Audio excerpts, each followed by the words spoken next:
मायने में एक शब्द भी आपके कानों में महाराज अगर जाकर के बैठ गया तो समय आने पर एक दिन आपको बहुत बड़ा मार्ग दिखा सकता है।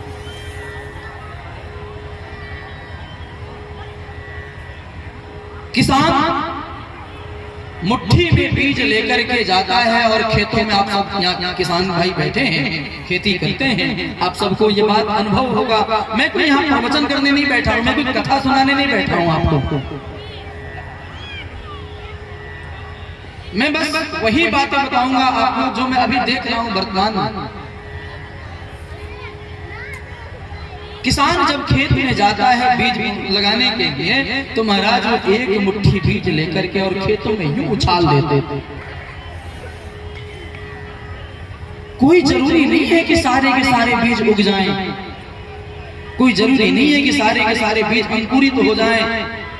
कुछ ऊसर भूमि में चले जाते हैं, कुछ चट्टानों पे चले जाते हैं, कुछ ऐसे जगह चले जाते हैं जहां उसको पानी का दर्शन ही नहीं होगा, यूं ही रखे रखे वो सड़ जाता है अथवा सूख करके बर्बाद हो जाता है। लेकिन उछाले हुए उसी एक मुट्ठी अनाज में से यदि 2-4 दाने भी जाकर के सही स्थान पर गड़ जाते हैं और महाराज समय पर जब किसान उसमें जब पानी देता है, सूर्य का प्रकाश उसमें लगता है, तो महाराज उन सभी के प्रयास से वही अंकुरित वो बीज जो है वो अंकुरित होता है। और जब महाराज समय आने पर वही बीज बड़े होकर के फसल के रूप में अपना पौधा जब हमको प्रदान करता है और उस पौधे से जब हमको अन्न प्राप्त होता है तब जाकर के महाराज उसको बोने की सार्थकता हमको प्राप्त होती है।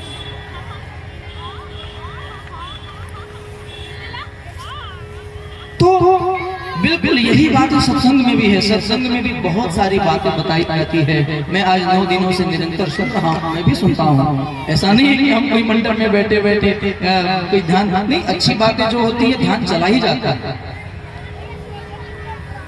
ठीक इसी प्रकार से जिस प्रकार से किसान वो मुट्ठी भर बीज उछालता है, ठीक इसी प्रकार से यहाँ पे सत्संग में भी बहुत सारी बातों की बौछार होती है। जो संत बैठते हैं महाराज वो भी सत्संग का वो मुट्ठी भर करके वो दाना और हमारे ऊपर में हमारे इस सूखी हुई जमीन पर जो है वो उछाल करके फेंकते हैं। परंतु कोई जरूरत नहीं है कि सारे के सारे बीज अंकुरित हो जाएं। कुछ महाराज इधर से सुन करके हम उधर निकाल देते हैं, कुछ बातों पर हम ध्यान ही नहीं देते हैं, कुछ बातें तो सुनने में तो बड़ी अच्छी लगती है परंतु जब मनन करने की बात आती है, अरे ये तो सत्संग में होता ही रहता है, कौन इतना ध्यान दे। तो दाएं बाएं करके हम निकल जाते हैं, लेकिन उन हजारों बातों में से यदि कोई एक बात भी यदि हम हृदयंगम कर लिए महाराज, सही से जाकर के हमारे कानों के छिद्र से जाकर के हमारे दिल की भूमि में यदि वो जाकर के गड़ गया तो महाराज समय आने पर वही भगवान के प्रेम के विरह में जब आप इतने रोगे, जब आप द्रवित होगे तो आपका हृदय निर्मल होगा और जब निर्मल होगा तो महाराज आंखों से अश्रु की धारा बहती हुई जाकर के उस बीज को भिगो करके उसको अंकुरित होने के लिए मजबूर कर देगा।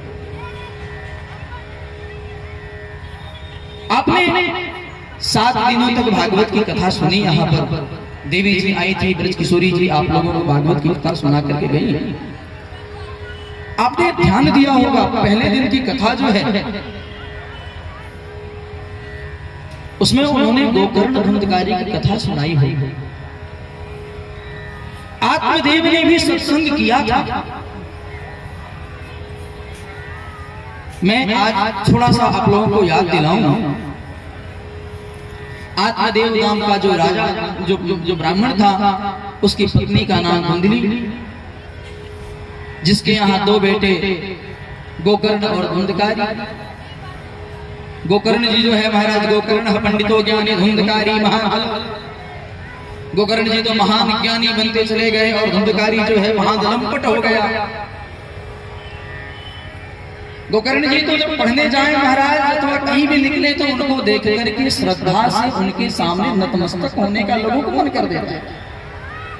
समाज में भी कुछ ऐसे लोग होते हैं चाहे वो छोटे ही क्यों ना हो, लेकिन उनको देख करके व्यक्ति के हृदय में श्रद्धा जागी जाती है कि ये कुछ अलग है।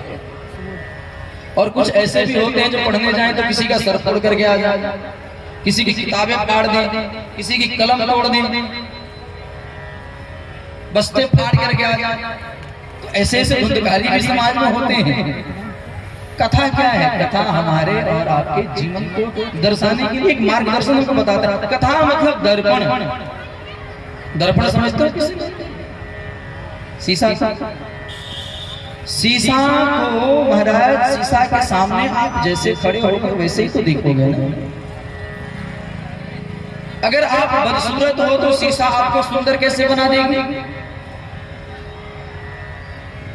इसलिए प्रतिबिंब को सजाना है तो बिंब को सजा लो, प्रतिबिंब यूं ही अपने आप सज जाएगा। समझ रहे हैं? जब आप बिंब मतलब आप स्वयं, प्रतिबिंब अर्थात वो शीशे में दिखने वाले आप शीशा में जाकर के देखो तो अचानक आपने देखा कि ओहो हमने चंदन तो लगाया नहीं है, सामने दिख रहा है चंदन नहीं लगाया, तो आप क्या करोगे? चंदन लेकर शीशे पे लगाओगे क्या? अपने आप पे तो लगाओगे ना।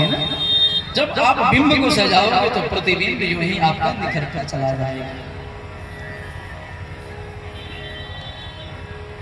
तो महाराज वहां पर आत्मदेव जी ने भी सत्संग किया था।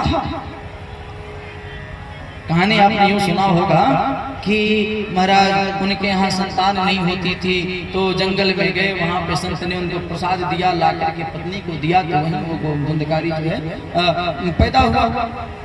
पत्नी ने जो है वो फल खिला दिया पड़ोसन को, बहन को। महाराज उसके यहाँ वो बच्चा हुआ तो ला करके इधर दे दिया और वो खिला दिया गाय को, तो गाय से वो गोकर्ण नाम का पुत्र पैदा हो गया। कहानी तो यही है, पर ये केवल कहानी है, ध्यान देना। अब इस कहानी से वास्ता हमारा क्या है? उस कथा से हमारा क्या वास्ता है, समझने का विषय ये है। नहीं तो केवल कथा आप सुनते रह जाओगे तो महाराज वो केवल कथा सुनना और सुन करके टाइम पास करना, कुछ नहीं तो चलो चल करके पंडाल में बैठ करके कथा ही सुन लो।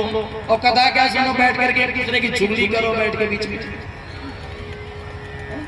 तो इससे जीवन की सार्थकता नहीं है। आप समझो कि वो बातें हैं क्या। आत्मदेव जी ने भले ही मुंह में आकर के उस फल को ला करके न खिलाते हुए पत्नी को केवल उनके ऊपर विश्वास करके दे दिया और पत्नी ने वो फल खिला दिया। गैया को बहन का बेटा लेकर के कह दिया कि नहीं हमारा बेटा है।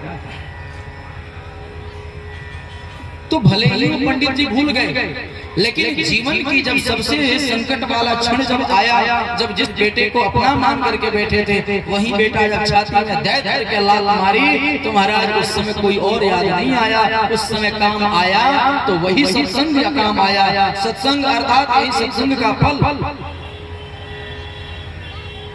जो संतों के द्वारा हमको प्राप्त होता है, हम भी ले जाते हैं घर और घर ले जाकर के अपनी पत्नी को दे देते हैं। पत्नी अर्थात कौन? पत्नी अर्थात हमारी बुद्धि, ये बुद्धि ही पत्नी है। उस बुद्धि को हम दे देते हैं तो बुद्धि क्या करती है? बुद्धि की आदत है तर्क वितर्क करना। ऐसा पंडित जी ने लाकर के हमको दिया फल खाने को, अरे ये पंडित जी तो बातों में आ जाते हैं, किसी के मैं थोड़ी आने वाली हूँ। तो बुद्धि की का ये स्वभाव होता है कि तर्क करेगी कि ये काम यदि है तो ये क्यों है। बुद्धि का काम है तर्क करना। तो महाराज वही बुद्धि जो है अपना तर्क वितर्क करके और एवं तर्क योगेन तत्फलं नैव भक्षितम्, फल को न खा करके महाराज गैया को खिला देती है। और गाय को किसको खिला दिया? बड़ी सुंदर बात है, खिलाया किसको? गाय को। गाय का मतलब क्या होता है समझ रहे हैं? गाय का मतलब केवल गाय गाता नहीं होता है, शब्दानाम अनेक अर्थ, एक शब्द के कई सारे अर्थ हुआ करते हैं।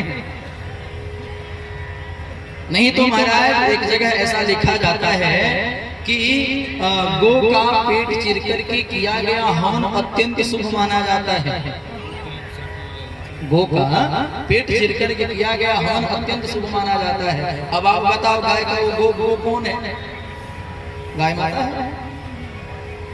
जो व्यक्ति, देखिए यही भ्रम में नहीं पड़ना है, जो व्यक्ति अगर ये समझ गया कि गौ का मतलब गाय माता और गाय माता का पेट चीर करके हवन करना, और यही शास्त्र कह रहा है कि महाराज एक गाय के शरीर में 33 कोटि देवी देवता जो है निवास करते हैं। अब कोटि का अर्थ कोई करोड़ भी लगाते हैं, कोई कोटि का अर्थ प्रकार भी लगाते हैं, जो भी हो इसमें अपने को नहीं पढ़ना, क्योंकि कोई भी झूठा नहीं हो सकता है कि हरि अनंत हरि कथा अनंत अगर करोड़ में लगाते हैं तो महाराज करोड़ भी हमारे करोड़ के अरबों खरबों कोई गणना है। तो वो जो भी हो उसमें अपने को नहीं पढ़ना, परंतु कोटि का मतलब प्रकार 33 प्रकार के होते हैं देवता, तो वो भी सही है। तो महाराज उन्होंने ले जाकर के गाय को खिला दिया। गाय मतलब गो मतलब होती है पृथ्वी, गो मतलब होती है गाय माता, गो मतलब होती है अपनी इंद्रिय, जो 5 ज्ञान इंद्रिय 5 कर्म इंद्रिय जो 10 इंद्रियां अपनी हैं, ये भी गो ही है, इसको भी गो की संख्या दी गई है। इसलिए कौन से शब्द का अर्थ कहाँ पे कैसे करना है इसके लिए विवेक का होना बहुत जरूरी है। महाराज केवल पूरी भक्ति होना ये बहुत खतरा है, क्योंकि मैं आपको एक उदाहरण दूं, कहीं पे लिखा था कि वेद पढ़ना पाप है। क्या लिखा था? वेद पढ़ना पाप है। किसी ने पढ़ लिया, अज्ञानी आदमी, पहले ही लिखा था ऊपर में कि वेद पढ़ना पाप है, हो मूर्ख हल्ला करना शुरू कर दिया, वेद पढ़ना पाप है, वेद पढ़ना पाप है। किसी ने बुलाया, अरे भाई इधर क्या क्या हल्ला कर रहा है? बोले वेद पढ़ना पाप है। कहाँ लिखा? बोले वेद में लिखा। और ये भैया कहाँ लिखा है वेद में कि वेद पढ़ना पाप है? तो उस समझदार आदमी ने जब लेकर के देखा तो उसमें सही लिखा था कि वेद पढ़ना पाप है, परंतु उसने थोड़ा सा अपना माथा लगाया, उसने अपना माथा लगाया तो क्या देखा कि जो ये लिखा था वेद पढ़ना पाप है, तो महाराज वो बिल्कुल सबसे ऊपर में लिखा था, पहली लाइन। तो उसने थोड़ा सा आगे बढ़ा, क्या उस पन्ने को पलट करके पीछे देखा।